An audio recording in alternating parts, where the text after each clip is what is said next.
Welcome to NASCAST 500, the only NASCAR podcast that cannot wait till the Daytona 500 starts.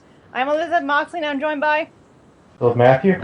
Hey, Adam, Hamm. Hey guys! Hey, what's up? What's going on? Well, I got some sad news to report. AJ Allmendinger is not going to be running the Sprint Unlimited.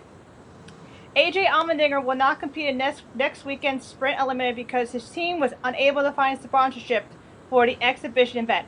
JT Doherty Racing Coder tag, whatever the hell his name is. Thank you. Told Motorsports Talk that NASCAR's late decision to include all 16 chase drivers in the Sprint Unlimited left his organization with little time to find a sponsor. It was nowhere on our radar until they changed the rules on it, the guy says on Monday, of competing in the Sprint Unlimited. If we had won a pole during the season and we knew we were in it, I'm sure we would have been well prepared for it. We appreciated being grandfathered in, but obviously have to manage our resources to deliver the best year-end points finish we can for our sponsors. Tad says he's not worried about missing additional track time to Daytona International Speedway by skipping the race. JT Doherty enters his second year as a part of alliance with Richard Childress Racing and will be able to get information and notes from other RCR Alliance cars in our race. Ted says that the team has 3 Super Speedways cars ready for the season. Obviously, if you go tear one up before the season starts, that's a big hit to a budget. As for sponsorship this season, Ted says that the team only has 3 races itself. Those races are the second half of the year. Good for AJ. He needs to save money. Yeah, well, I mean, it sucks that we don't get to have AJ in the shootout because I'm a big AJ fan, and I'm not calling it the Unlimited. The Sprint Unlimited is probably the stupidest name of that race that I could have thought. I mean, the Shell Pennzoil Clash would have been a better name than the Sprint Unlimited. The Sprint Unlimited sounds like a crappy marketing gig by Sprint, and that's what it is. I've been an Allmendinger fan since I got into NASCAR full time, even when he was with Red Bull and got shafted by those dickheads at TRB, and then got picked up by Gillette Abraham, now Richard Petty Motorsports, and now Penske, and now JT Doherty. I was surprised about hearing that. I didn't even know AJ wasn't running the shootout till now. I need to brush up on more of what's going on with the shootout because it's only 11 days away, which is going to be awesome. I can't believe it's that close to race season already. In terms of the budget, I understand where the Geschäfters are coming from. They're trying to save money, and what baffles me is how they couldn't find a sponsor. They were able to find Clorox and Scott's and all these other sponsors for them last year, but they can't find one sponsor for a race that doesn't even require points at the end of the day. I don't understand that. But in the end, the Unlimited, or I should say the shootout, because I'm still Limited's fucking retarded.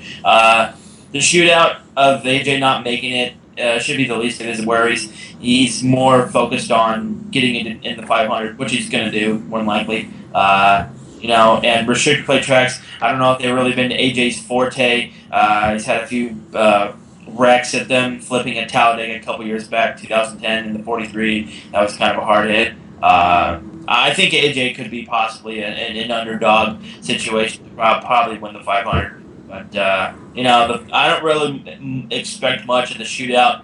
I don't really expect it to be a big shock or a fun fest like it hasn't been in the past 4 or 5 years. It's just been garbage after garbage after garbage. I don't think I've seen a good shootout since I think 2010. Yeah, I mean, at the end of the day, the explanation that we didn't get a sponsor is insane, considering Tad Geschächter has so many connections. To get all those sponsors that he has with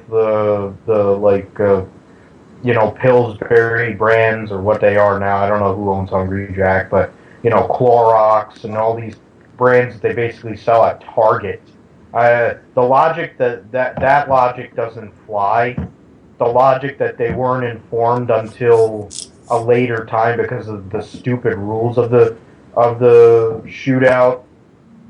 I can buy. What I really buy, though, is the fact they only have 3 plate cars, and they need a race the following Thursday to qualify, to get qualifying position, and they also have to race on Sunday for the 500. So if they wreck one car and they're down to 1, then they're going to have to be really conservative, because at the end of the day, it's going to take a while to build another plate car, and they have another race coming up in April or whatever it is for that shithole at Talladega.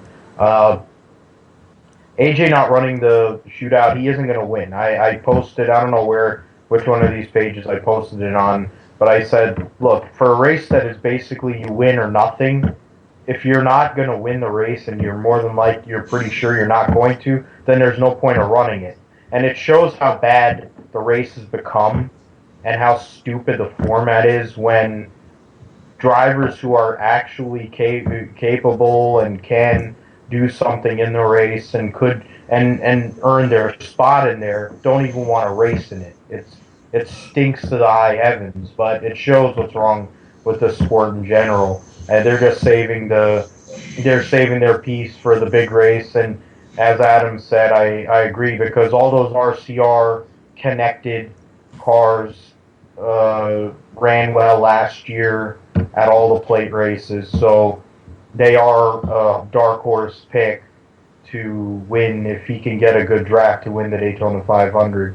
And that's really what matters, because if you win, the point is if you win Daytona, which the Ryan Blaney story, which came out recently, if you win the Daytona 500, you're locked in for the chase. So, and you win the biggest race of the year. So that's the biggest focus. So no surprise that he's not running it. But I don't buy the sponsorship bullshit out of him. They get sponsors out of nowhere, especially when they sucked. So the logic that they're actually a relevant team now.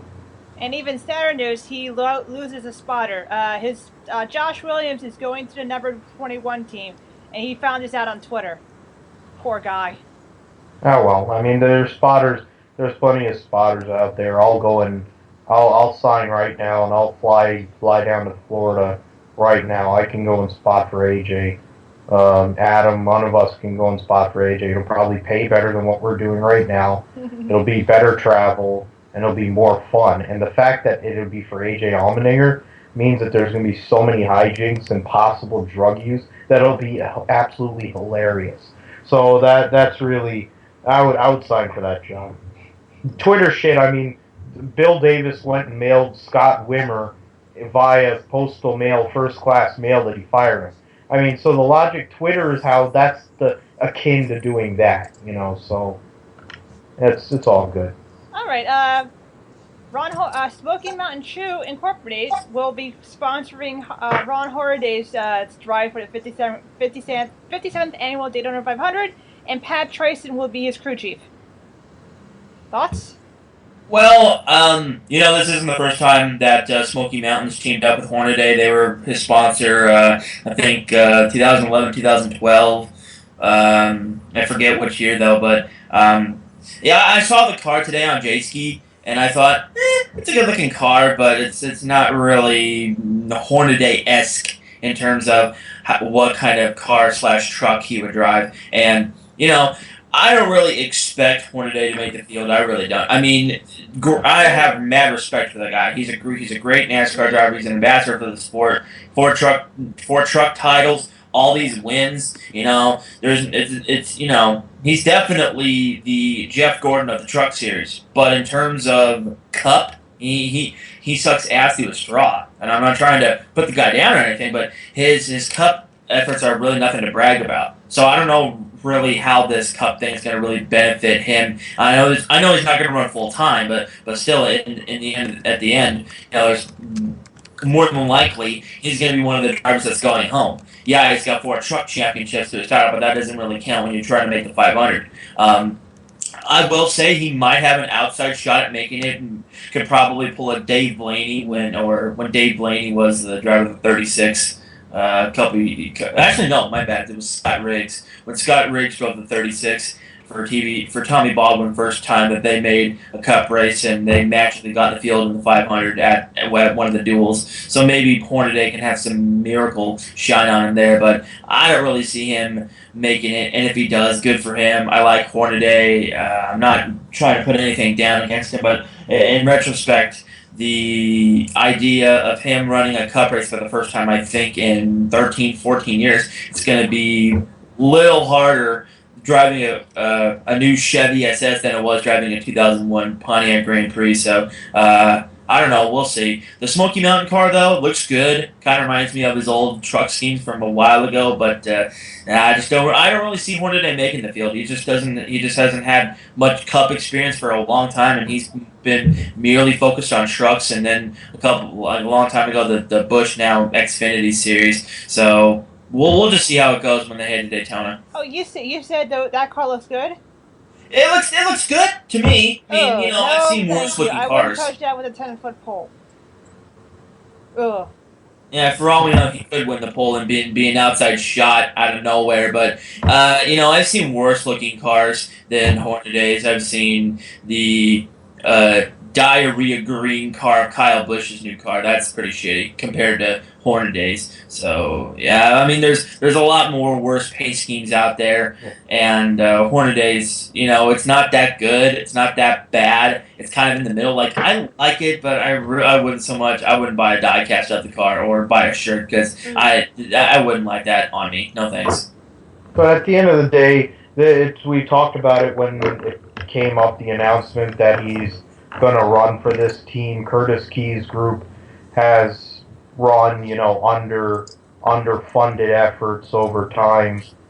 And basically it's a case where, Ron Hornaday gets a sponsor. One of his sponsors from back in the truck days, they now sponsor Johnny Sauter. They always talk about green cars being unlucky, so hopefully that works out for Kyle. But in terms of Hornaday, I think they're old RCR cars, so the possibility of having speed is there. Ron Hornaday doesn't forget how to drive race cars, right? The guy is an all-time veteran driver, first great on the West Coast, and then he drove and made his name as a Truck Series driver. He'll be a first ballot Hall of Famer in the NASCAR Hall of Fame, and should be because he's one of the building blocks of the series. He's the one that stands out, obviously, because of his statistics. I figure because of just his ability to drive a race car, he has a good shot to make the show. I'd like to see that, because basically the only way that team stays alive is if he makes the show. If they don't make the Daytona 500, I have a hard time believing they're going to do anything the rest of the year. Mainly because Curtis Key's outfit has usually been one car ran around basically logging laps and a bunch of start and parks. So Ron Hornaday isn't signed up to start and park. He signed up to run the plate. At this point, it looks like they're going to run the plate races, which are basically a crapshoot, and anybody can show up, and if you have a decent enough car, you can draft and win. And Ron Hornaday can hold it. His Cup statistics from back in the day, when you consider he drove for A.J. Foyt's team, and it didn't matter who drove those cars. I mean, A.J. Foyt in general didn't do anything in a stock car since the 80s, so the logic that anything after that, you're going to hold that against them. I mean, I don't hold that against Ron Hornaday. The cars were bad, but everybody who drove those cars were bad. So I figure Hornaday, they'll put it all in and they'll try to go for it, like some of the efforts that have happened over the years to make it in. It's not as crazy as Brian Keselowski backing into the 500 with a 5-year-old motor or whatever the hell it was, and having Brad push him into the 500. It's actually, I would think that Hornaday would be able to earn it, but we'll see. We'll see what happens next week. I hope they got the untalented Keselowski brothers and doesn't make it this year. Well, he's not in the race, so you don't have to worry about it. All right, Jeff Gordon opened to Tony Stewart Eldora Trucks Over. At the annual NASCAR Media Tour on Thursday afternoon, Jeff Gordon did not shoot down the idea that he could someday participate in a Midsummer Classic Truck Series race at Eldora Speedway after stepping away from the Spring Cup Series at the end of the season. Eldora track reporter Tony Stewart first floated the idea out on Twitter late last week, offering to pay Gordon show money, quote-unquote, for taking care of his fees and loaning him a truck in order to compete in the only NASCAR race currently held on dirt. For his part, Gordon suggested was an offer worth considering. I love the idea, Gordon said. I love racing on dirt. I love Eldora, and I haven't said no. Stewart didn't back down on Wednesday afternoon, urging reporters to reach out to Gordon in order to force the issue. I haven't heard from him yet, Stewart said, but when you guys see him this week, you make sure you re-emphasize that this is an open offer. We'll make a great deal for him. I would like to see him on driving in the Summer Classic. Why not? I mean, it would be cool to see Gordon do that, but he hasn't had much experience in a truck. But I'm all for that. I mean, I'm a Gordon fan, regardless of what he does. Whether if he goes to ARCA, IndyCar, V8s, starts racing trophy trucks like Robbie Gordon, whatever, I'll support him because I'm a Gordon fan to the end, regardless of what he does, where he's at, what he's doing.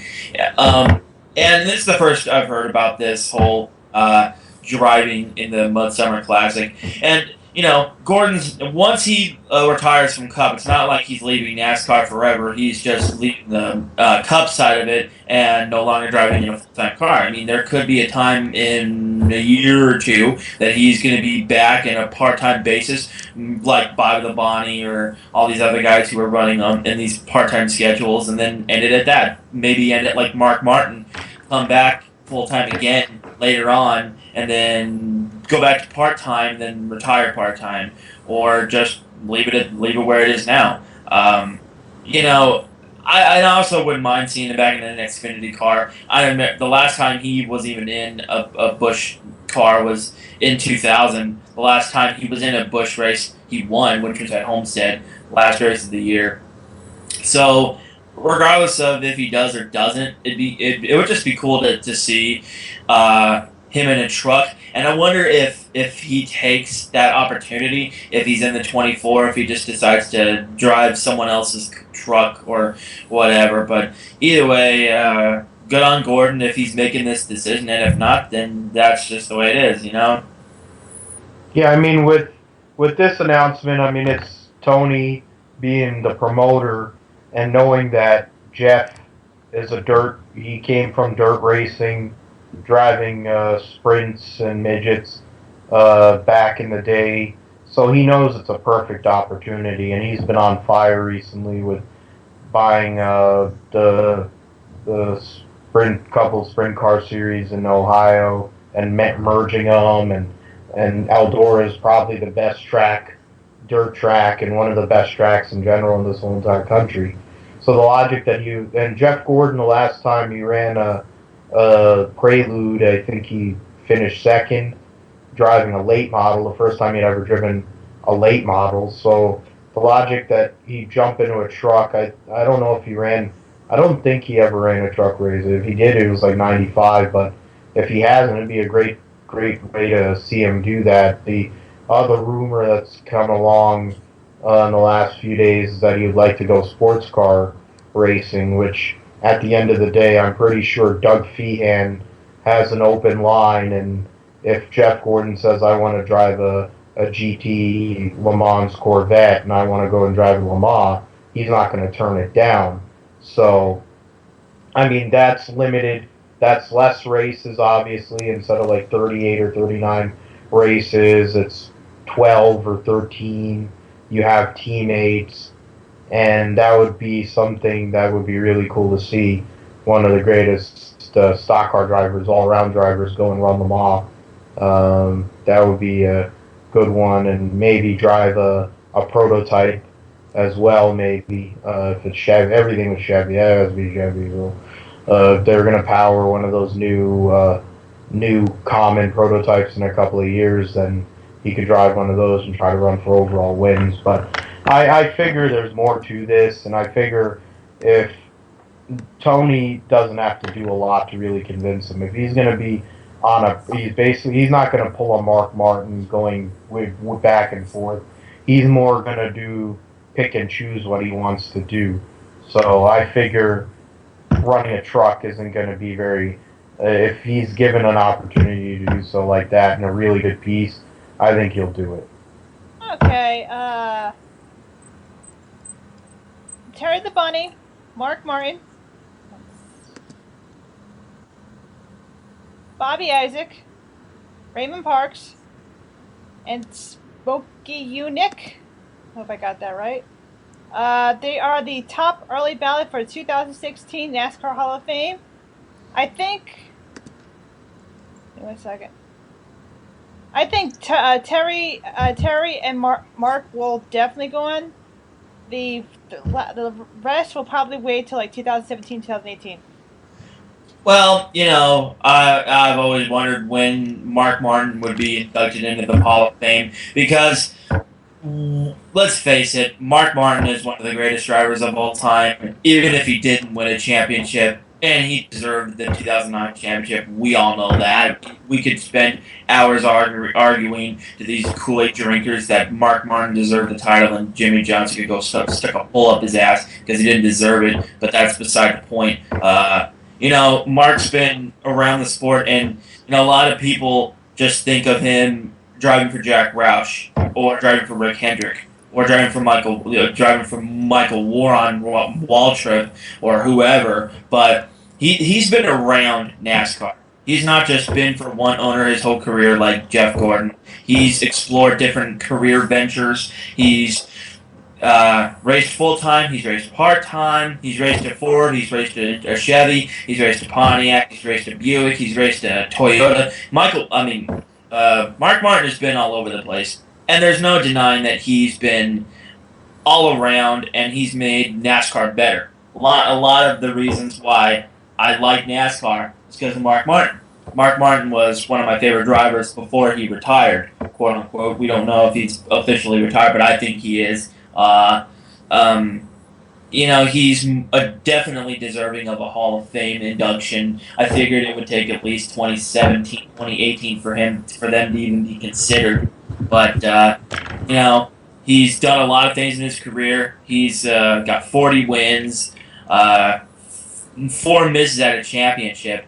He's finished second to Dale Earnhardt twice. 1990 was the closest by far. He nearly won that championship if it wasn't for that little Richmond infraction. Finished second to Jeff Gordon, but there was no catching Gordon in 98. Had already clinched the championship, had already won all these races. So Mark couldn't catch him. He nearly had an opportunity to win the championship again in 2002. Got penalized at Phoenix. Tony Stewart ended up winning the championship. Rockingham, right. I keep forgetting. I thought it was Phoenix. And then he, of course, lost to Fuckstick. So Mark Martin, we all know he should have deserved at least 2 championships, but we could spend hours arguing about that. He deserves a Hall of Fame induction. Terry Labonte, same with him. He's one of the greatest drivers of all time, and he's been quite a legend. He's drove for Billy Hagan, Rick Hendrick. And he's been driven for quite a number of teams in his semi-retirement basis, and I still can't believe he's retired now. I figured that in 2009-10 he would have been retired, but he just kept coming back because he couldn't stop racing. That was his livelihood. That's the Labonte's livelihood. They can't stop racing, whether it's for a full-time backed team or an underfunded starting park. They're going to go for it. Terry's won 2 championships, 2 different drivers. It's been quite a career for Terry Labonte. He's definitely proven that you can teach an old dog new tricks, and vice versa. As far as Smokey Unick, one of the best mechanics in all of NASCAR in the early '60s, one of the early pioneers of the sport, along with all these other guys, the Fireball Roberts, the Lee Pettys. All the Ned Jarretts, all these old guys who raced in the '60s with no power steering and those big Pontiacs and Plymouths and Buicks and Chevys, and the best part about Smokey Unick was he didn't give a shit about what NASCAR said. He's like, I'm doing things my way. I'm gonna have my own garage. If you don't like it, you can just go fuck off. Raymond Parks, I figured it would take longer for him to be considered a Hall of Fame inductee. I figured it would take at least 2018, 2019 for that to be even possible. But, he's deserving of it. A lot of people tend to overlook Raymond Parks and his achievements. And who was the other guy that could be a Hall of Fame inductee besides the other guys? Hello? Hello? I'm here.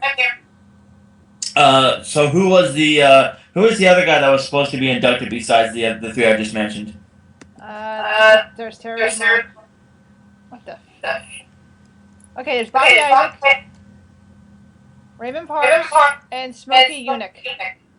Okay, Raymond Parks, Smokey Unick. Okay, well, then I covered all the bases then. But yeah, definitely Terry Labonte, Mark Martin are definitely deserving of it. Raymond Parks, I figured it would take a couple years. Same with Smokey Unick. I didn't think Smokey Unick would even be an inductee in this decade. I figured it'd be 20 or 2021 for him to be an inductee. But yeah, hopefully they get inducted because they deserve it.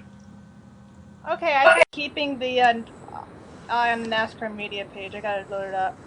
Oh, okay. All right. Mark Martin, Terry Labonte. Basically, Mark Martin finally announced his retirement. That's why he's eligible. Terry Labonte, after basically 10 years of running as a part-time driver, finally called it quits. There's probably one of the best paint schemes he ever drove in his career was the one he ran at Talladega, which was half painted like his Piedmont Airlines car back in '84 with Billy Hagan, and half in the Kellogg's cornflakes car. That was really cool, and they're selling that die-cast, which is great.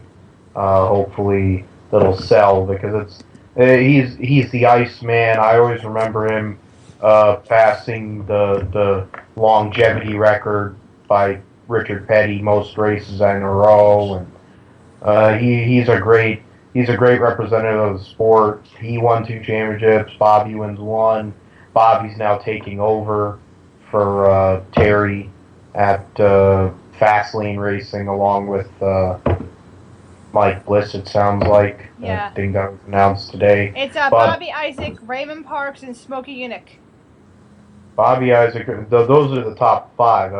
I guess I'll look over the list more in detail once my computer stops acting up. Yeah. But Mark Martin, he's one of the best. He's the best that never won a championship. He definitely, or one of the best, and if not the best. And then in terms of Daytona 500, there's a long list of guys who never won it. Tony's up there. Ned Jarrett's up there. In terms of what he did for the sport and how he represented the sport and how he recovered from being an alcoholic and becoming the fitness freak that he did, he was a great representative, and he helped a lot of teams. And if it weren't for him, Roush Racing wouldn't exist, basically, in terms of NASCAR. He got screwed in '90. He got screwed in '09, as we went over. In terms of 2002, Sterling Marlin probably should have won that title. So the fact that Mark Martin and Tony Stewart were running for it is a whole other thing. And then in 1998, he would have won the championship, I think, the 10 years before and the 5 years after. He just ran into the Jeffy Raymond buzzsaw. In the days ahead of us, Tony, how is... Sorry about that. Go ahead and continue. So, unfortunate. It was a great year. There was, I think, 29 races that year, and they won 20 of them between the two of them. So that's pretty insane. In terms of Bobby Isaac, he won I think he was one of the last champions before the modern era, driving the number 171 K&K Insurance Dodge Daytona. That was a cool car, and he was a character. He went too soon, but he was a really good driver. He was one of Harry Hyde's first drivers. Everybody kind of knows Harry Hyde because of the Days of Thunder movie. More people know Harry Hyde because of his work with Tim Richmond as a great crew chief. But he had a lot of jobs. That was one of the best jobs he ever did. You said, other than Smokey Yunick, who was the other one? Bobby Isaacs and Raymond Parks. Okay, yeah, Raymond Parks should have went in the first ballot. If it weren't for Raymond Parks, Red Vaught, and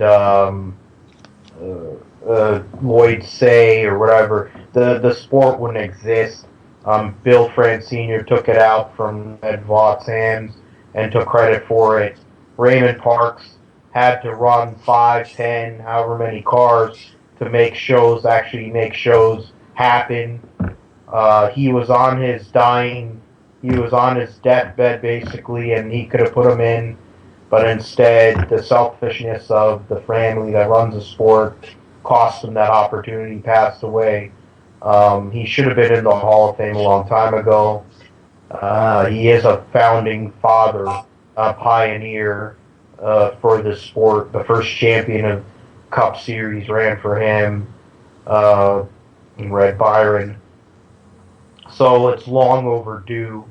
It's kind of like they effed it up so bad. I mean, that's why for Fast Freddie Lorenzen, his health is deteriorating, and the fact that he was able to get there was a miracle. And that they're almost like it took him how many years to make up for the fuck up, but it's typical NASCAR. And I mean, in terms of Smokey Yunick, he was what Raymond and Chad and all these people. He was the first. He was an innovator. He brought the 3/4 Pontiac to Daytona. Fireball Roberts always ran fast in his equipment. Won the Daytona 500 for him.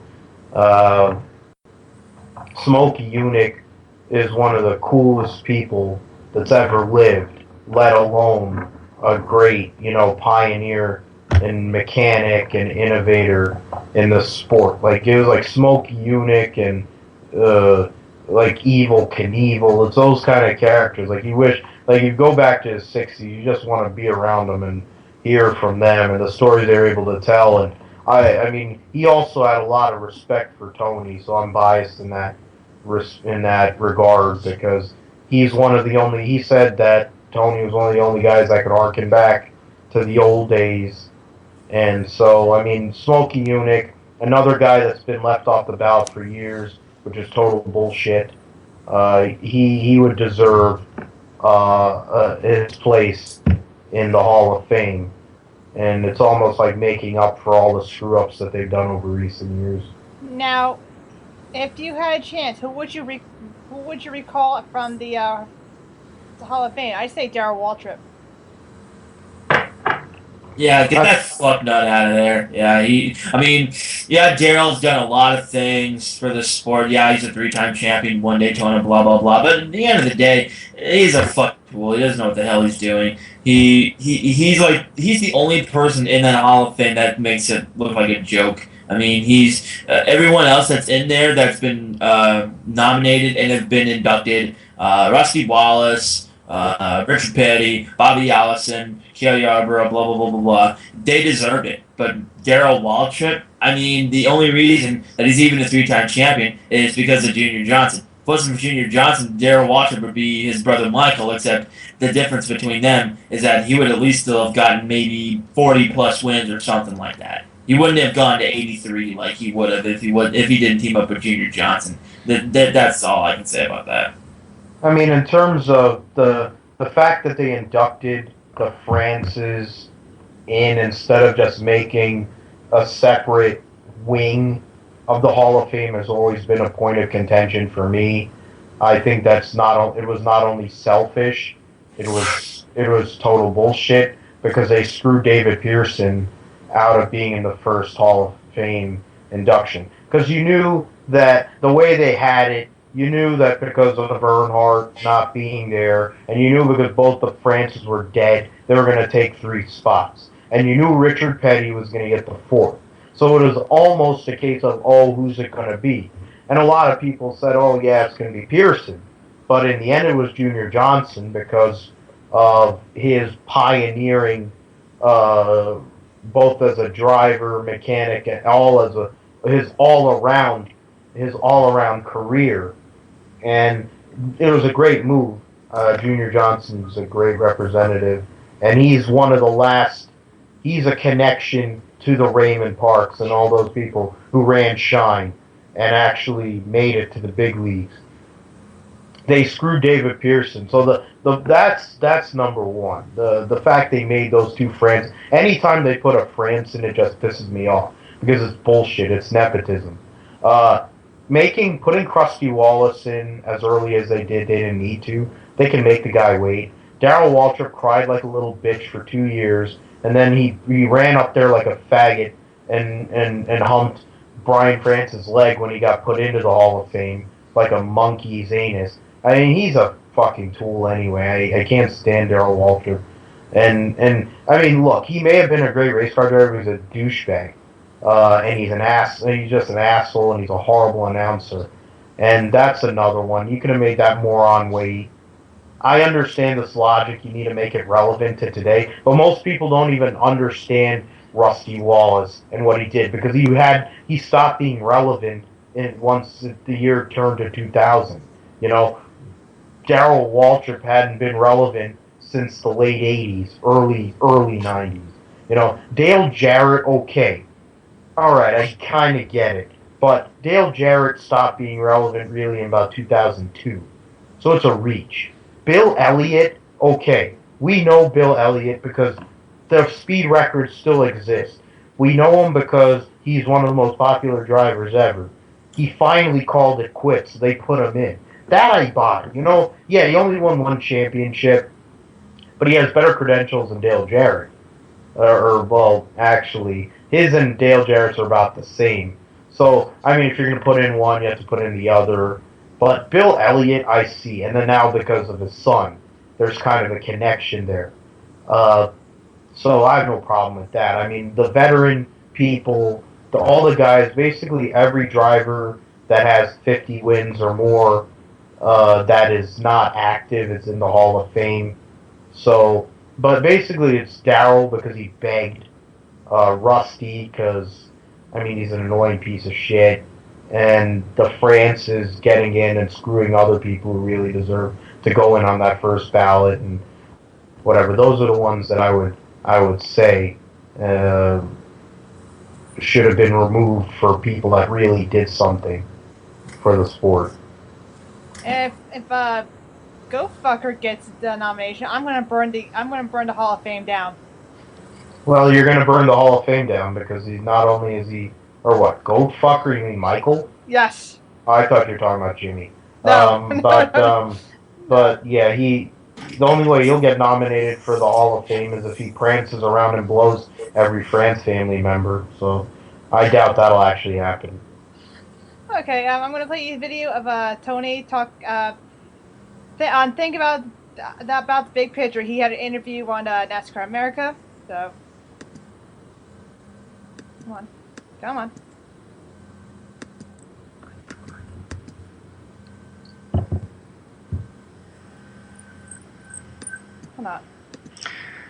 I think the adversity that we've fought the last couple of years has, I think when you're part of NASCAR and as busy as the schedule is, you get caught up in the moment and you kind of forget that everything around you is moving as well.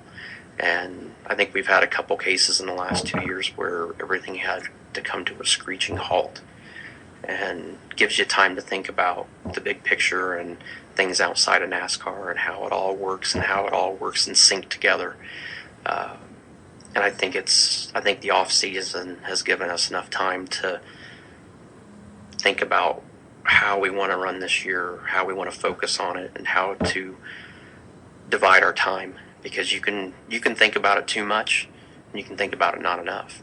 But there is that balance, and having Kevin as a good friend, I mean, Kevin's learned that balance, and having somebody like him around, he's taught me how to learn to balance that time.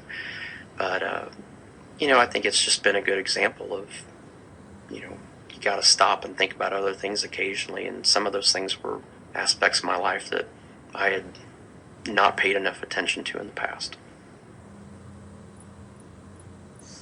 Honestly, that's just the real Tony Stewart. It's good to hear Stewart sounding like himself again. He's starting to, feel a little bit more better out of this whole, Kevin Ward Jr. situation, plus the whole breaking of his leg situation. Well, we know he's never going to forget about that, but and the truth of the matter is, Stewart's he's been an ambassador for the sport when he was NASCAR's bad boy, now to the revered legend who's starting to become more wise as he ages. And, I don't see a lot of NASCAR drivers doing anything like this. You don't see fucknuts like Jimmy Johnson or Kyle Busch or anything like that because they're pussies. They don't know how to say it the right way. They're paid to kiss everyone's asses. Tony Stewart, he's never been one to kiss anyone's ass, even if it's his own teammates or sponsors. He goes out there, he does the job, what he has to do,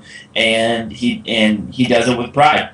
Now, what I got out of this was, yeah, it's true.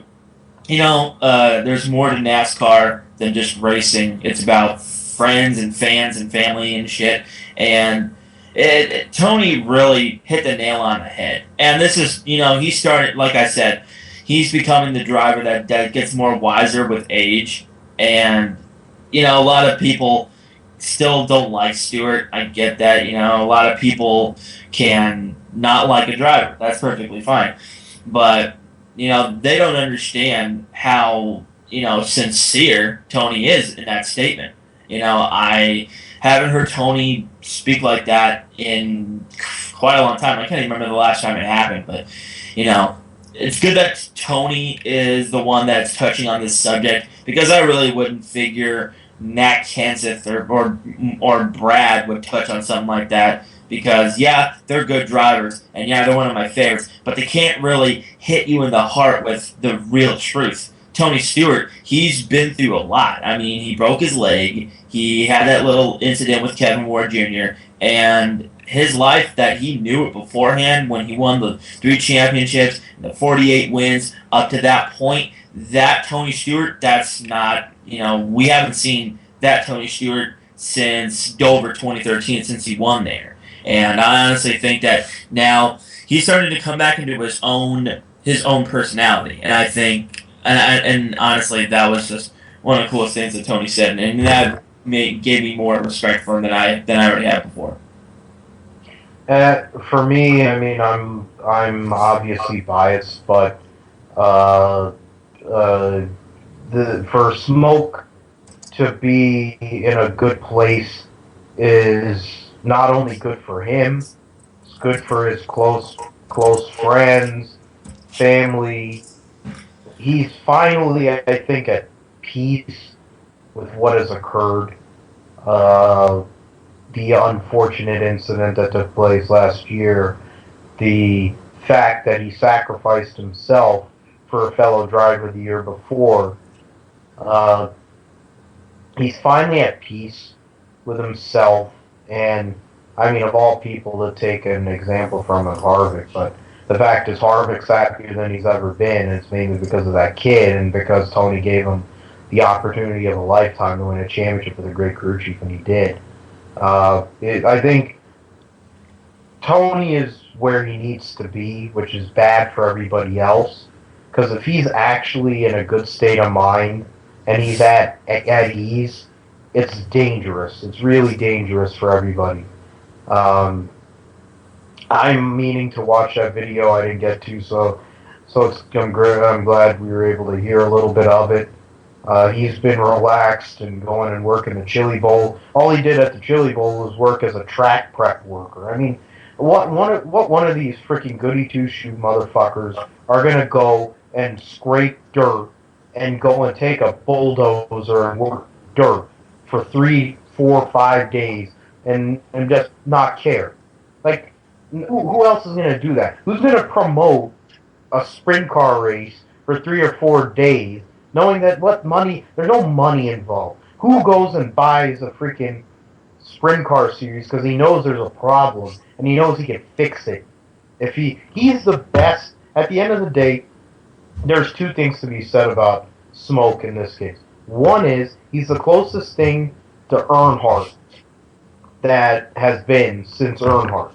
No one will ever give him credit for it. No one will ever say it. But the things he does and the way he handles himself is like Earnhardt. It's just that he's a little more outspoken. The mainstream media is desperate. They like to hang people out to dry. If they did that stuff to Earnhardt, they wouldn't have a hard card anymore. The current day NASCAR is full of shit. Number two, he's the number one promoter and proponent of grassroots motorsports. All his entities that he's a part of, owning teams, etc., shows that. The point is, I posted that on my own personal page, or I think David, one of our big time insiders, he posted it, and I said USAC is next, and that's exactly what it is. He's gonna buy USAC because it's such a fucked up racing series, and it's been destroyed over the years, where there's limited car counts and stuff like that. This is the tip of the iceberg for Tony. The point is, his retirement may not be for a while, or may be very soon. Nobody's gonna know. He's not gonna announce it. He's not gonna ask. It's not gonna be some freaking big tour. Like, every track's gonna do something for Jeffy, and that's great, and he deserves it because he's one of the greatest of all time. But there's gonna be no pomp and circumstance like the Krusty and Mark Martin tour in 2005. He's just going to retire, and he's going to go and drive whatever the hell he wants to drive. He's going to join Kenny Schrader and Kenny Wallace driving dirt modifieds. He's going to drive whatever the hell he wants to drive a midget, a sprint car. He might jump in an Indy car, freaking sports car, whatever the hell he wants to do, he's going to do. And it's going to be better for everybody. And at the end of the day, it's good. All it means is that he's happy, or happier than he's been in a long time. He's healthier than he's been in a long time, which means he can probably give better feedback. And for Chad Johnston's sake, you better hope that Tony's at as close to 100% as he can be, because if Johnston doesn't cut it, he's not going to have a job. And then you will take over. I wish, but that's probably not going to happen. I don't have an engineering degree, but I'd like to be Mike Arning's lackey. I'll be Mike Arning's lackey. I have no problem doing that. That'd be a great job, being his PR lackey. But long story short, glad to hear him at ease and comfortable and being out there, because he had to hide for a long time and he couldn't say anything. And basically, they want to make him out as a criminal. There's people that are going to make him out as a criminal. They can all go fuck themselves. And I'm glad that we're starting to see the old Tony again, and that's what really matters at the end of the day. Well, good news in the news. Don't say anything. His nephew, Jeffrey Earnhardt, signed with Viva Motorsports to drive the '55 Frontis USA Chevrolet Xfinity Series. I am extremely excited and humbled for the opportunity to drive for Viva Motorsports. After becoming friends last season, I knew Viva Motorsports was where I wanted to be, said Earnhardt. What Jamie Dick has done with Viva Motorsports is incredible. What a lot of people don't know is Jamie is only 25 years old. He started with a couple of cars and has built it into an awesome team. I can't say enough how excited I am to be part of this. Daytona can't get here fast enough. I also want to thank Frontis USA for coming on board. I might not be the best welder, but what better way to learn than with the best welders in the world? Good for Jeffrey, but I don't think he's not going to even reach the top 10 this year. Well, that's just typical Jeffrey Earnhardt. I mean, he's been around the sport in racing long enough that with his name he could have gotten somewhere, but he just hasn't gotten his right foot in the door. And even if he did, he probably would be somewhere in the caliber of, he would be somewhere in that kind of Ricky Stenhouse. He'd be in that category where, yeah, he'd qualify, yeah, he'd do something, but he wouldn't be a contender for a race each and every week. He maybe would win a pole here and there, but he wouldn't be a legit contender like Kyle Larson, like uh, Chase Elliott, like all these other guys in Cup and Xfinity that are young and have made their way to the top. Jeffrey Earnhardt, yeah, he's an Earnhardt. He's got the Earnhardt name. He's Carrie's kid. That's cool. But he just hasn't had much luck in the ride department. He's kind of gotten the shaft a lot of the times, and I'm not saying that I'm mad that he got shafted, but that they're not that he really hasn't had much of a chance to drive with a competitive Xfinity team. He's always been driving crappy starting parks for JD Motorsports and all these other shitty Xfinity teams that should have went under, but I'm surprised they haven't. Maybe this could actually do something. He could pull out an upset out of nowhere. Probably Daytona or Talladega. Maybe the road courses could probably be an outside effort of him getting the win. But in terms of being a contender week in and week out, like Regan Smith and Chris Buescher, all these other guys, not going to happen. It's just not going to happen, regardless of what team he's with. He could be driving for Dale Jr.'s team right now. He could be driving for Joe Gibbs. He could be driving for Richard Childress, and he still couldn't pull it off because he's just not that good of a driver. He's an Earnhardt, but he's kind of the Kerry Earnhardt, the Xfinity Series, and that kind of runs in the family, I guess, because it's Kerry's kid. I mean, at the comparison to Richard, when you consider Richard what he did before he met that whore, he was a really good driver. People forget that he actually was a pretty solid driver. He won USAC. He was a contender in USAC, and he won 2 Busch titles. In terms of Jeffrey not really being talented, his dad sucked for the most part. So, it also helps that Kerry got started later in life, and he'd already had a family and this, that, and the other thing. He didn't have the benefits that his stepbrother and stepsister had.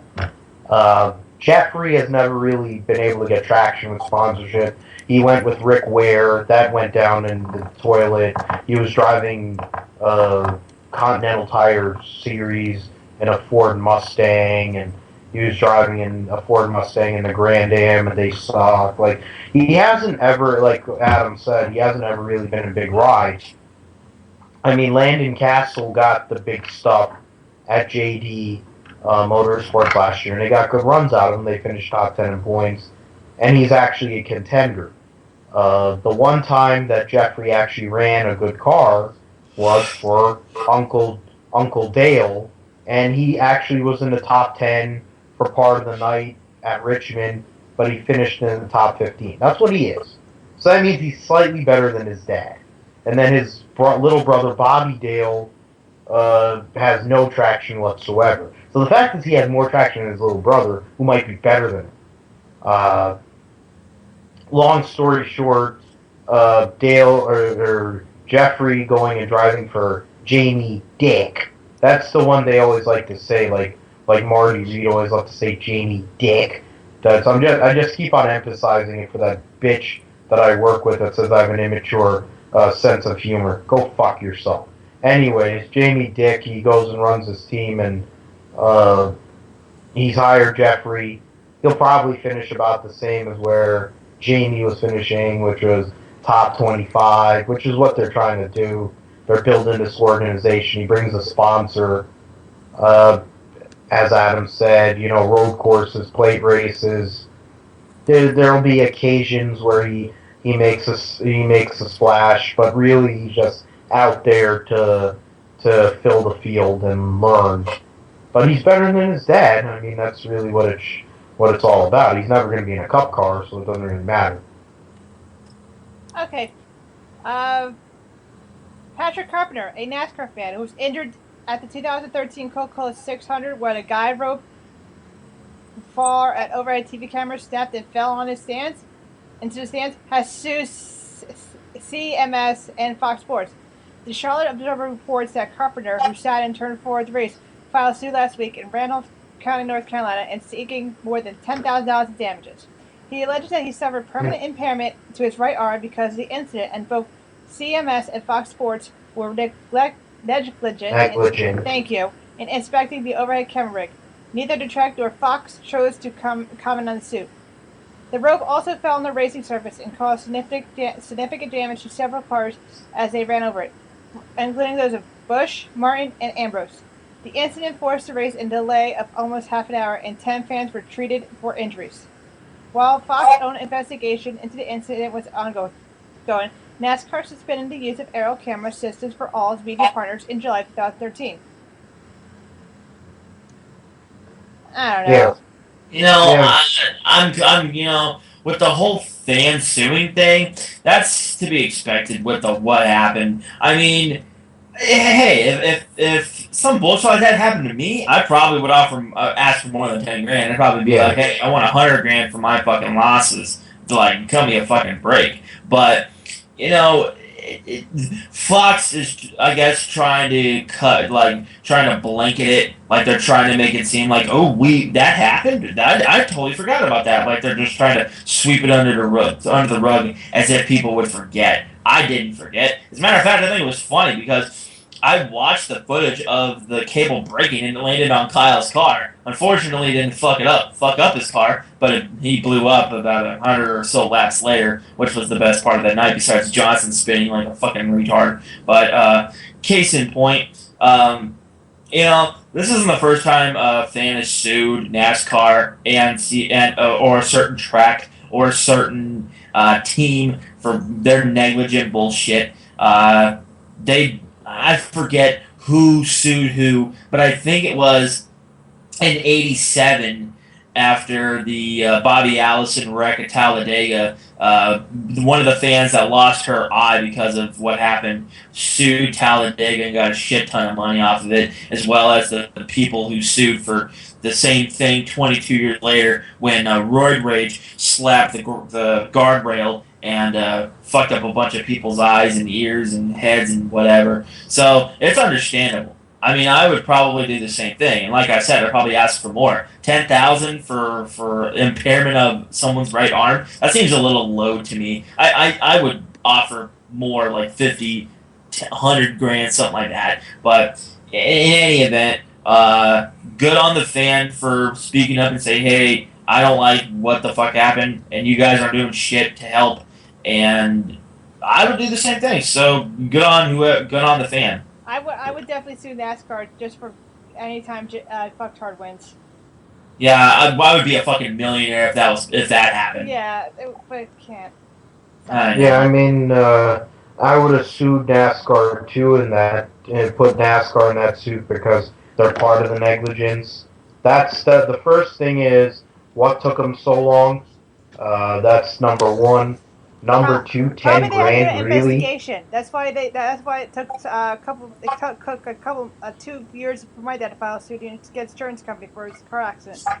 Okay, so yeah, the investigation, just like the Ward Stewart deal, it took forever, and it's gotten. That's where people are like, oh, why didn't he speak? It's the same way in this. Why Tony didn't speak? It's the same way with this gentleman. $10,000. I mean, seriously, when you consider how much that fucking asshole Bruton Smith has and how much Fix Sports has, $10,000 is nothing. They'll cut check. They'll give him $20,000. They'll give him $5,000 each. It's nothing. They pay all these morons to be terrible at what they do. You should have sued them for like a couple million. If you can't use your arm anymore, I mean, seriously, you're gonna go through the rest of your life you can't use your arm anymore. Like, it's worth way more than your arm is worth way more than $10,000. That I don't know who his lawyer is, but that guy should get fired. It's karma coming back to Bruton and Fox Sports for their being terrible. I remember that Kyle running over it and bitching and moaning, and they were able to repair the car, but he blew up anyway because he sucks in big races. He sucks in most races when it comes to cup. But who won 2013? for the Memorial Day race? I forgot. Was it Fucktard? No, because Adam said he spun. And I'm trying to remember off the top of my head. I probably fell asleep. It was that bad. May have been Roid. Oh no, it might. Roid Rage. It could have been. Probably can search it. Hold That's on the one way second. to do it. I'm But trying to think who won. It was not Bush. It wasn't Bush. Hold on. it might have been Kurt Busch actually, or Kurt Busch won it the year before. But Hold on. in terms of this suit, I mean, get anything you can get. Harvick. Oh yeah. He drove a special tribute scheme there that night for the armed forces because he's the guy who wins the big races. Harvick won that race. But in general, when it comes to this lawsuit, it's a shame that it took this long. It's a shame that person has lost usage or has limited usage of a limb because of an auto race.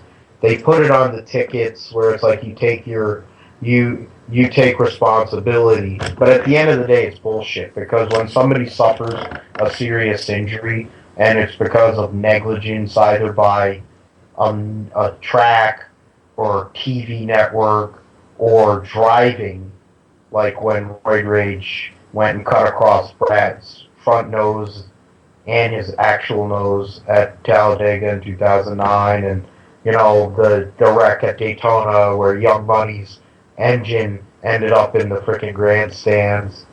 Those and Bobby Allison blowing out a shitty bad year tire and almost trying to fly into the grandstand with his Buick. Like those are all examples of just negligence by somebody. Somebody ought to get sued. They ought to pay a lot of money because we're going there to go and watch a race. We're not trying to go there to get injured. We're paying those MFers to go and give us a show. So hopefully that person can get the money that they deserve that is necessary. Okay, quick news. RCR settles lawsuit with Matt McCall. The closing statements of the closing statements are expected to be filed today in the Kurt Busch situation. Okay, that's let's see. Let's see. Yeah. Are we gonna talk about? Yeah, let's do that. Now, the 2015 season, the Xfinity and the Truck Series are coming up, and I've got to say it's going to be the same old shit. Busch, Harvick, whoever, the Sprint Cuppers are going to dominate. So. Well, the point that you should try to make, the way we should go with this is, instead of focusing on the obvious, which is that Kyle's going to win a shitload of races, or Harvick, all these Cup guys, the point is it's who's going to win the championship, how many races are the regulars going to win. That's really what it is with Xfinity. And then in trucks, I think the question is who can stop Matt Crafton? And if so, can he be stopped? And if so, who? And how many races outside of the times Kyle Busch goes and wins because he's a faggot will they win? I think that's the angle you have to take here. Since I'm already on, I guess I'll go with it. Yeah. I figure Chase repeats with this championship and gets 2 titles before he moves up to Cup. But Chris Buescher will give him a hard run in the 60 car now that he's had a full year, and he will have the money to actually run properly, and he has a teammate that's there just to be a lackey in Elliott Sadler, and who's a veteran. So even though he sucks, he'll give him information. Bubba Wallace, hopefully he gets a chance to run a full-time season. It's kind of got that Trevor Bayne. Yeah, he's driving the number 6, but Trevor Bayne, he's got that Trevor Bayne feel going, which I don't feel good for him. Other than that, in terms of, it's going to be between those 2 guys for the championship. the veteran guys like Regan Smith and Elliott Sadler will probably be there, but who really cares? It's more about the young guns, their appearances. We'll see some of the new guys like Cale Conley, see what he does in a full-time ride with TriStar Motorsports. His dad was a racing doctor back in the day in the ASA. Cale is banging Ryan Blaney's sister. That's his claim to fame. Other than being a halfway decent driver, I'm curious to see what he'll do this year in a full-time shot. Other than that, I mean, yeah, Landon Castle, see with better equipment this year if he can move up a few spots in the points. And in terms of, yeah, so that's for Xfinity. We'll go into trucks after we go over Nationwide or Xfinity. Okay. I'm on the NASCAR drivers page. They really need to fix it. I mean, I'm on the Xfinity part of it, and they just come up with like these drivers I never heard of. Let me just go down the list. Willie Allen, Will Kimmel. They're not. Well, just go on J-Ski's list for 2015. That's the best thing to do, because that'll be as close to accurate as you're going to get for the Xfinity series. Daniel Suarez is another. He's a rookie. We'll see what he does in a full-time ride. Don't really have high hopes. Forgot about Ty Dillon. There you go. I remember the RCR guys. Brian Scott, Daddy's Money. Ty Dillon, Brian Scott. They'll be there as well with those veterans, but I don't think either of them. I mean, Brian Scott, I think, will finally win a race.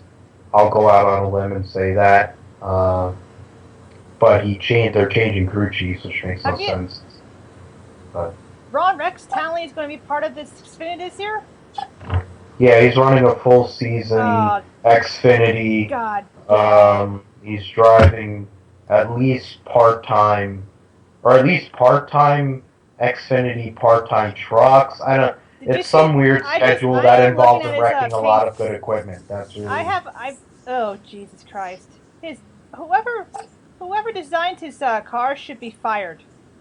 Yeah, I mean, if you're going to talk about a car that's ugly, it's definitely two vehicle with that camo paint scheme that will look like shit when he hits the wall regularly. Okay. Yeah. I think Chase is going to repeat. He definitely is. Let's see.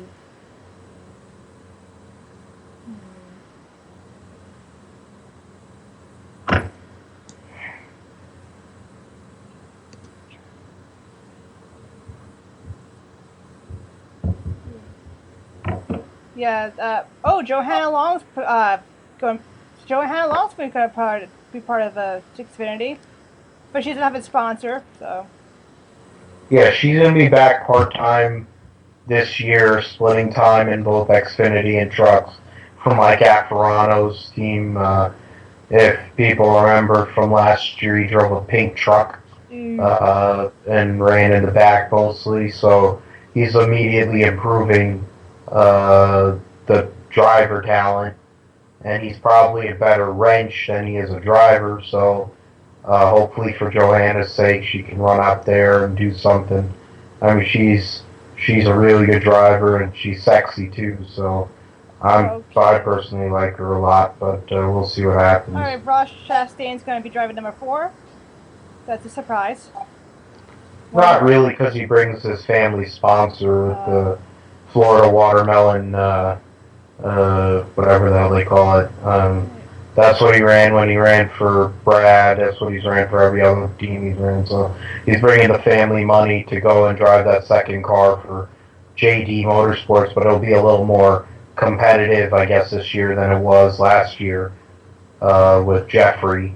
And then I forget who's driving the number 0. They have Harrison Rhodes. Harrison Rhodes, who's just like a He's gonna suck. guy. All right, Dallas. Well, should you come to driving to the probably this summer. Number 11, I think it's either going to be Carl Edwards or Danny Hamlin. It doesn't matter because it's really we're trying. At the end of the day, we're trying to go over the regulars. I mean, we know that the Cup guys are going to dominate. Okay, Cale Connie is going to be driving the 14 now. Ryan Reed's still going to be in 16. Tanner Bayhill. Suarez is definitely driving the 18. Mike Bliss is going to stay the 19. Eric Jones will be driving the 20. For 10 races. For 10 races. Number 22, I'll skip. Ryan Blaney's going to drive for a couple seasons, couple races. Number 22. 23 is going to be raced by a couple different drivers. I'm not going to even go down the list. Well, we could just go and deviate because I think is Adam there? Yep. Why didn't you kick in, man? Let's see. Yeah. Yeah, I was basically just letting Phil get out his opinions on the whole matter. With Xfinity, for me, I made a prediction early on that Regan Smith was going to win the championship. Yeah, Chase Elliott's going to win 3-4 races this year, but he's not going to repeat as champion. He's going to go through the sophomore slump that a lot of these Xfinity truck and Cup guys usually go through when they win championships. And of course, we got the Cup drivers shitting on the Xfinity drivers. Of course, Kyle's going to win the most out of all of them. We're going to see Kevin and Brad and Logano and all these other dudes in there.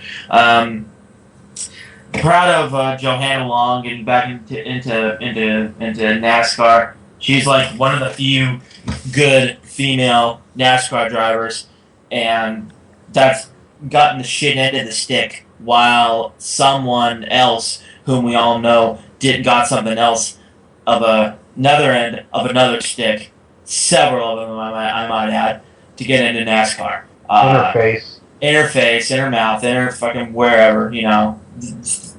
Ass. Ass, mouth, vag, whatever. All we know is that Johanna Long is a true definition of a female NASCAR driver. She doesn't use her sex appeal to get rides, both of NASCAR and you know, she doesn't really promote the fact that she's a girl. Hey, I'm a girl. Give me a fucking ride. Like Danica. She's just, hey, let's go out there and race and do my job. And, you know, that's another thing I respect about her. Not to mention she's bomb looking. Like, god damn, I wouldn't mind, you know, dating and getting up in that, you know. Between her and Jennifer Jo Cobb, man, just, things I would do to that woman. But back on point. Somebody's beat you to the Jennifer Jo Cobb deal. Yeah, one of Kyle Busch's people. I know. I unfortunately know about that, but still, I still would do it. You can still dream. Yeah, exactly. You can still whack it. Yeah, exactly. Thanks. But back on the subject of at hand with the truck and Xfinity, you're gonna see Chris Buescher come out of his shell and start winning more races. He'll be a legit contender for the championship. He'll be in the top 3, maybe top 5. Elliott Sadler, he's not going to do nothing. He's just going to be there like he has been for the past 5 years since he's been with Gibbs. He hasn't been relevant in Xfinity since he lost the title in 2011. No one's really been talking about him, and no one really cares. Elliott Sadler is just no one really cares. It's like, oh, Elliott Sadler's in for Roush this year. Okay, yeah, give it about 2 seasons and he'll be out. He'll be with another team with the same sponsor, and it'll be the same thing all over again. With Bubba, I would love to see him do great, but I'm kind of skeptical because he's in a Ford for Roush in Xfinity, and I don't know how this is going to work. But that doesn't matter because, you know, Bubba can drive the wheels off of anything and still run. So maybe he can win an Xfinity race, or at least do good and be a contender for some races this year. Ryan Reed, he's just going to be a figure note. He's not really going to be much of a contender, except for top 5, maybe top 10 here and there. He's not going to win. Brian Scott, yeah, I believe he'll get his first elusive win. But it'll be in a kind of a weird fashion. Like it'll be a rain out, or it'll be a total bore fest like Kansas or Chicago or Kentucky or some bullshit like that. In terms of the other guys that not a lot of people are going to be really talking about, like the kind of low budget team guys like Landon Castle. Castle's just going to be there. If anything, he's going to shine at Daytona and Talladega and that's about as far as he'll go in that category. In Xfinity, really, I'm not going to see much change this year except for the driver changes and the sponsor changes for the series. Other than that, it's just gonna be as if it was the 2014, 2013, and so on and so forth nationwide series. Nothing's really gonna change.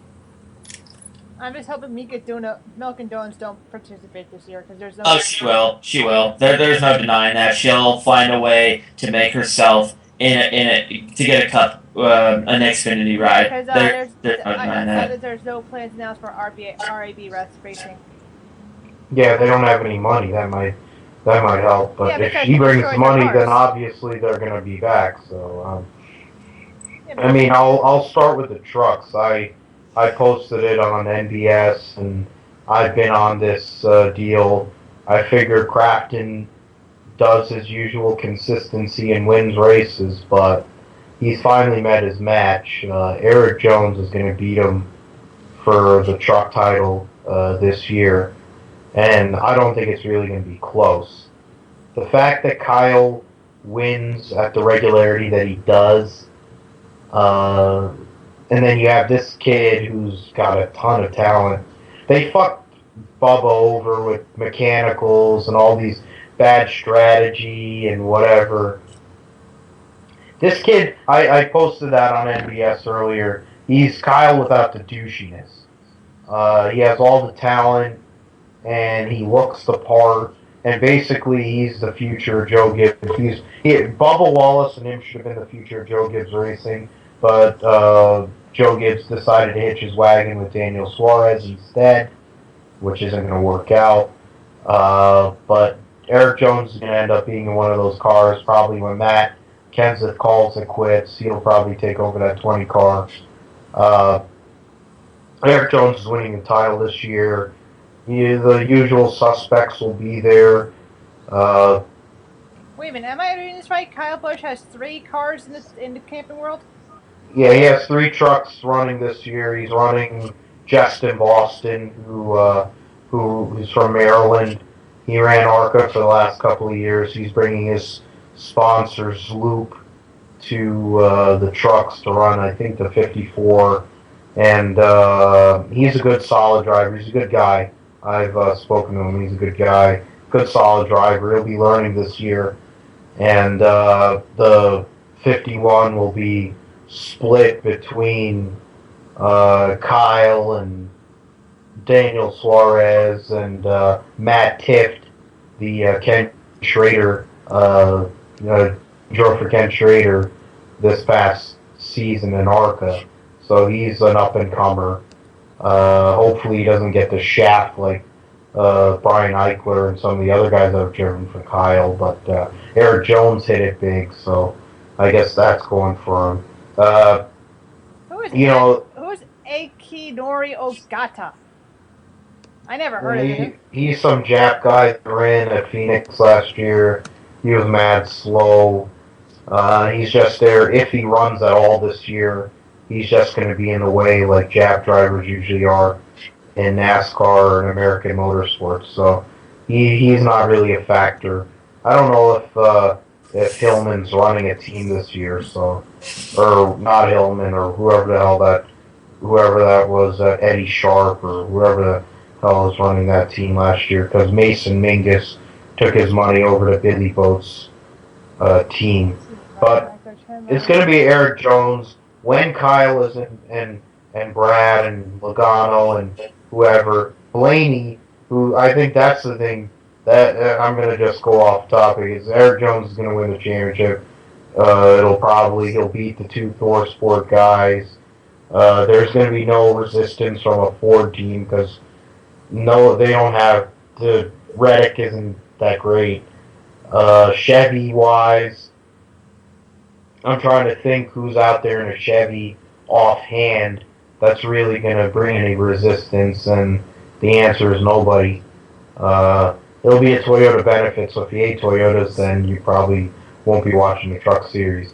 The thing with Brian Blaney that came out recently is the captain stated in a recent interview that if Ryan wins the Daytona 500 with the Wood brothers, he would go and start a third team because he would be locked into the chase. And with the recent news that Trevor Bayne isn't eligible for Rookie of the Year, and that means they're going to declare Ryan. Ryan's going to run unopposed for Rookie of the Year, and if he does win the Daytona 500, he'll be in the chase. So he'd win Rookie of the Year and make the chase. So that's a storyline that'll be interesting to see as the Daytona 500 comes along, since Trevor Bayne pulled it out of his ass in his second career Cup start. And the Wood brothers they run great. They do a great job when they show up to the racetrack. So it would be an awesome story to see. And it would be great because Roger Penske should be funding Ryan to run an Xfinity car full season, so that he'd be the one guy that I know could beat Chase Elliott, but he isn't doing that. So that would be a nice payback, run Ryan Blaney the full season in Cup. Okay,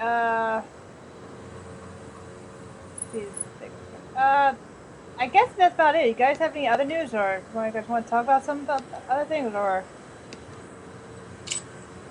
Yeah, I don't really have anything much to say except for the trucks. I really don't expect much of this season to be any success over 2014.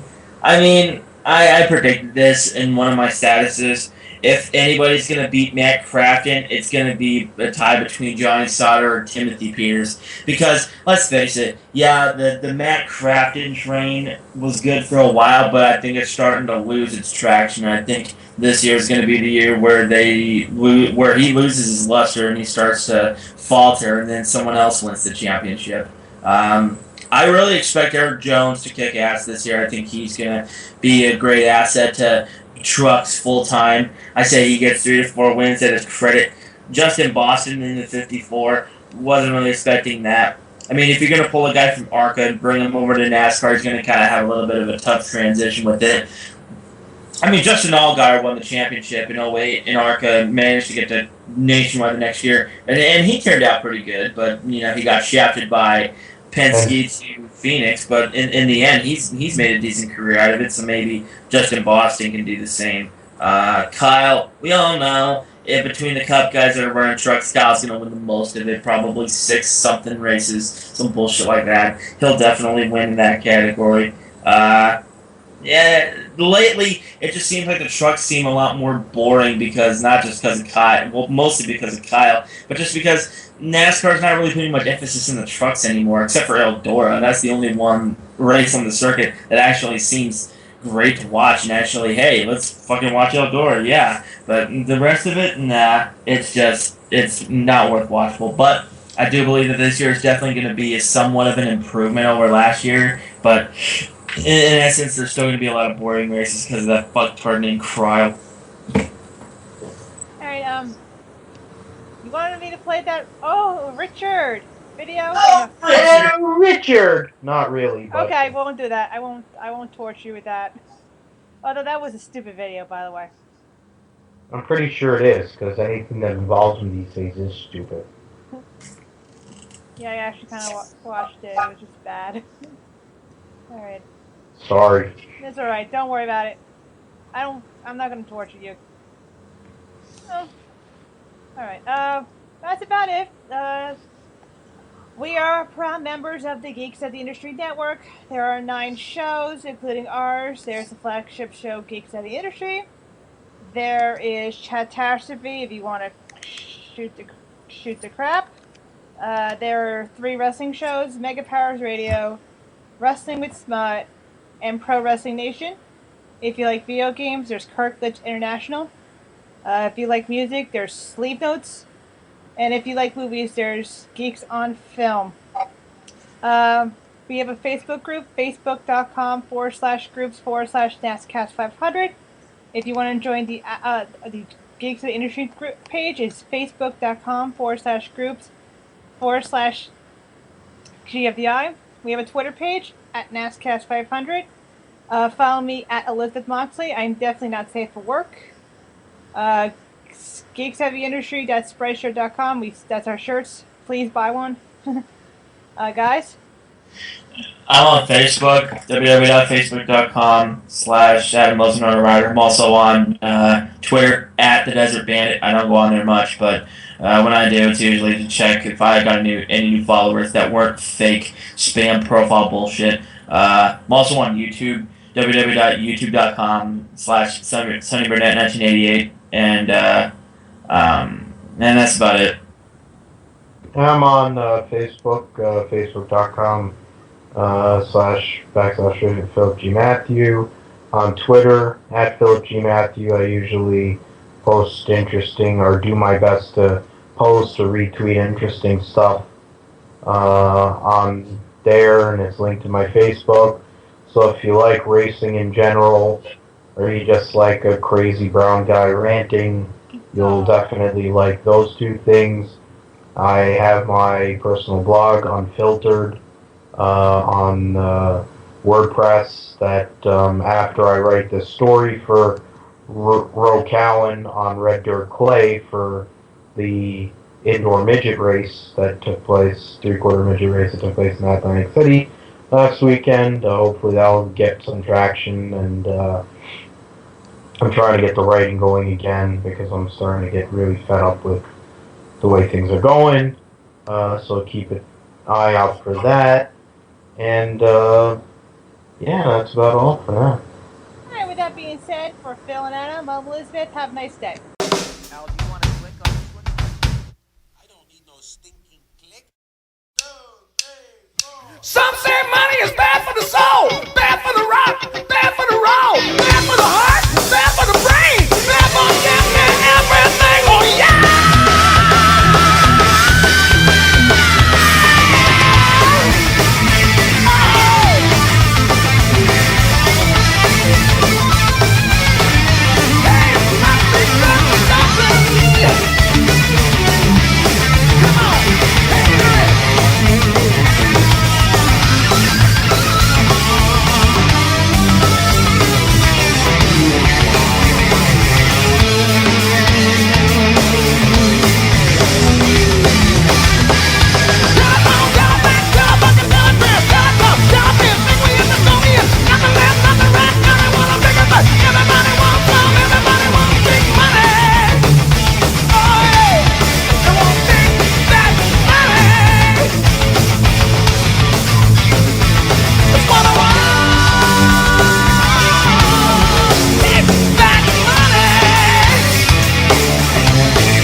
big fat money.